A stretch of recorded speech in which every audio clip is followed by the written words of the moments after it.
Com a facilidade que nós encontramos para fazermos exames, tanto de sangue quanto os de imagem, é muito comum que sejam solicitados exames diferentes. E como de médico e de louco todo mundo tem um pouco, como a própria frase nos diz, muitos pacientes ficam apavorados quando recebem algum exame que nunca tinha sido solicitado e quando vão olhar o resultado não entendem se aquilo é bom, se aquilo é ruim. Também com essa maior facilidade de acharmos informações, é basicamente impossível querer que os pacientes não olhem os exames quando recebem, ou que eles pesquisem na internet, em qualquer site que estiver disponível, uma explicação para aquele resultado. Pensando nisso e vendo algumas perguntas, alguns comentários referentes a um exame específico, no vídeo de hoje nós vamos conversar sobre o exame FAN. Exatamente isso, FAN. Vamos entender um pouco mais sobre o que ele representa para o paciente.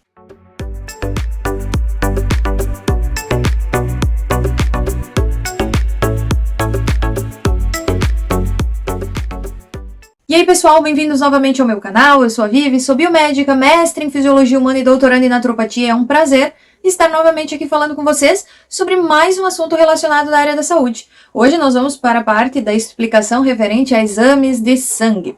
O FAN, sim, ele é um exame de sangue e que tem preocupado muitas pessoas, muitos pacientes acabam questionando por que esse exame foi solicitado e o que ele significa. Mas antes de mais nada, se esse assunto te interessa e se você é novo aqui no canal, primeiramente seja bem-vindo. Já clica no botão do inscreva-se se você ainda não for inscrito e ativa o sininho para não perder nenhuma notificação de vídeo novo que vai ao ar aqui no canal. Nós temos 2 vídeos novos toda semana. E não esqueçam do nosso combinado. Apenas perguntas feitas no vídeo mais atualizado do canal é que serão respondidas. Assim eu consigo suprir a demanda, que está aumentando com o passar do tempo. E eu fico muito feliz de saber que vocês também estão interessados na área da saúde. Então, se você tiver alguma pergunta ou quiser algum vídeo específico de algum assunto, sempre comente no último vídeo que foi ao ar aqui no canal o assunto que você deseja ou a dúvida que você tem que eu posso responder ou trazer em outro vídeo mais adiante. Esse canal aqui é pensando em vocês, então nada mais justo que eu fale sobre o que vocês também desejam ouvir. E vamos dar início ao assunto FAN. O que é esse exame? O nome FAN significa a abreviação de fator antinuclear. E o que isso significa? O que essa palavra, o que esse termo significa? O FAN, ele é um exame que vai pesquisar a presença de anticorpos. Anticorpos esses que são formados quando o corpo está agindo contra si mesmo. Quando nós temos uma alteração que faz com que as células de defesa do corpo gerem esses anticorpos e esses anticorpos atacam as próprias células do corpo. E isso, como vocês já devem conhecer, algumas pessoas devem estar pensando, será que é isso mesmo que ela quer dizer? Sim, é uma explicação para a doença autoimune. Então, doenças autoimunes seguem essa linha. O corpo ataca a si mesmo. Tendo explicado isso, obviamente você já consegue fazer o link de que o exame do FAN é solicitado para investigar a presença de doenças autoimunes. Ele pode ser solicitado com a pesquisa de outros anticorpos, ele pode ser solicitado também com a pesquisa de fatores que estejam ligados à inflamação, como por exemplo o PCR e também o VHS, ou VSG, também conhecido por essas duas siglas, e também ele pode ser solicitado como um exame extra. E o que isso quer dizer? Quer dizer que você pode ir ao médico, fazer os seus exames básicos simples que ele solicitou, ele vai olhar, talvez pode ter dado alguma alteração no PCR, pode ter dado alguma alteração no VHS, e lá então ele vai fazer uma segunda solicitação de exames de sangue para exames complementares e vai solicitar então este FAN, que pode vir alterado ou não. É uma investigação, são exames complementares que vão ajudar a tecer o seu diagnóstico. Embora tendo explicado isso, o que tem que ficar entendido é que o FAN, quando ele é positivo, não necessariamente ele tenha o efeito diagnóstico. O que isso quer dizer? Que não basta ter o FAN positivo para dizer que a pessoa tem uma doença autoimune. Geralmente, essa pessoa vai ter sintomas específicos de doenças autoimunes, vai ter outros exames inflamatórios, vai ter outros exames desregulados, vai ser algo mais específico. O FAN, ele não é específico de uma doença autoimune apenas. Então, nós temos mais ou menos cerca de 20 tipos de FAN que são investigados, e dentro desses grupos IFAM, então eles, dependendo aquele que for, ele pode dar a indicação de que o paciente está com, por exemplo, lúpus, artrite reumatoide, esclerodermia, esclerose, entre tantas outras doenças autoimunes que podem ser vistas através desse exame. Então, o FAM positivo não é diagnóstico final. Ele vai sinalizar para o médico que está te tratando que algo está errado, e este médico ainda vai ter que fazer uma pesquisa referente a qual doença autoimune pode ser e como esta doença está. Ela está mais no início, ela já está em uma evolução, tudo isso é pesquisável e faz a diferença na hora do tratamento. Então, a pessoa tem doença autoimune, embora algumas doenças tenham um tratamento muito parecido, não é sair tratando com qualquer remédio, não é sair tratando com remédio igual para todos. Tem que entender qual que é a doença autoimune para não tratar errado, obviamente. Outro ponto também do FAM negativo é que não necessariamente ele exclua totalmente a chance do paciente estar com doença autoimune. O que se sabe é que pacientes com FAM negativo não possuem lúpus, sendo excluída essa chance de cara. Porém, pacientes, por exemplo, com esclerodermia, síndrome de Sjögren, podem apresentar o FAM negativo e estar no início dessa doença, ou ainda ter tido uma pouca produção de anticorpos, o que não é visto no exame. Então, ele não exclui totalmente qualquer diagnóstico de doença autoimune.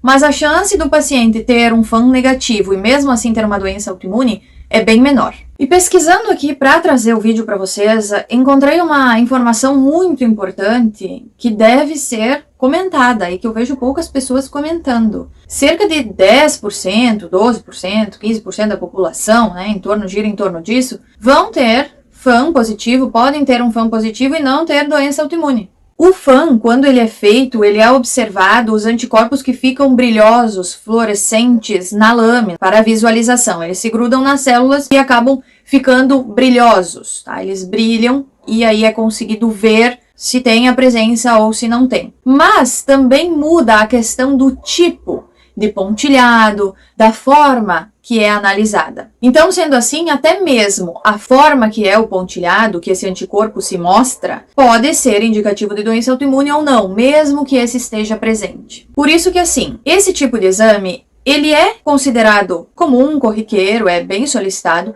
mas ele não deixa de ser um exame complexo. Então, se você teve esse exame solicitado, foi lá na internet e leu, você pode ter lido muitas informações que nem fazem sentido para a sua realidade e você pode estar se preocupando por algo que não é necessário. E eu sei que pode acontecer nesse vídeo mesmo de surgirem muitas perguntas referentes ao seu resultado específico, seus números, né? Tem muitos pacientes que trazem aqui os valores dos exames. Não é assim que se analisa exame de sangue. Não adianta dizer o que está no resultado se daqui a pouco aquele resultado não significa diretamente alguma coisa. Eu gosto sempre de lembrar para vocês que, embora a maioria, na saúde nós sempre lidamos, né, com porcentagens. Então, a maioria, tantos por cento, mas e o resto, o que fica fora dessa linha? A saúde tem muitas variações e é isso que eu quero que vocês entendam. Porque você pode fazer parte da variação, daquele grupo que geralmente não é comentado. O ser humano deve ser olhado sempre como indivíduo único. Por isso que eu respondo muitas das dúvidas que surgem aqui de forma geral, a indicar que sim, que aquele exame, que aquele resultado, que aquela alteração significa algo, mas sempre tem que voltar no médico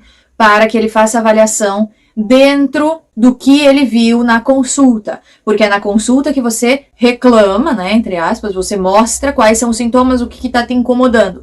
Ele pede os exames que vierem alterados, ele tem que ver se fecha com isso que você falou, esses sintomas. É assim que é montado um diagnóstico, não é nem só olhando os sintomas, nem só olhando os resultados dos exames. Então, vocês têm que entender isso. Não é sair procurando os resultados, coisas que se encaixem, respostas que se encaixem nas perguntas de vocês, para se diagnosticar em casa ou não, fingir que tá tudo bem e não voltar mais ao médico. Embora vocês possam encontrar diferentes respostas ou a resposta para a pergunta de vocês, não exclui a necessidade de vocês retornarem ao médico e pelo menos ouvir o que o médico tem a dizer para vocês referente ao resultado dos exames. E aí depois, claro, cabe a cada um de vocês saber se é interessante fazer esse tratamento ou não. Aí é com vocês. Vocês e o médico de vocês. A única coisa que vocês não podem decidir sozinhos. Inclusive, é pensando nisso que muitos profissionais, né, eu e outros tantos profissionais, trazemos conteúdos informativos aqui para vocês. Mas também esses conteúdos nossos servem para que vocês se informem melhor.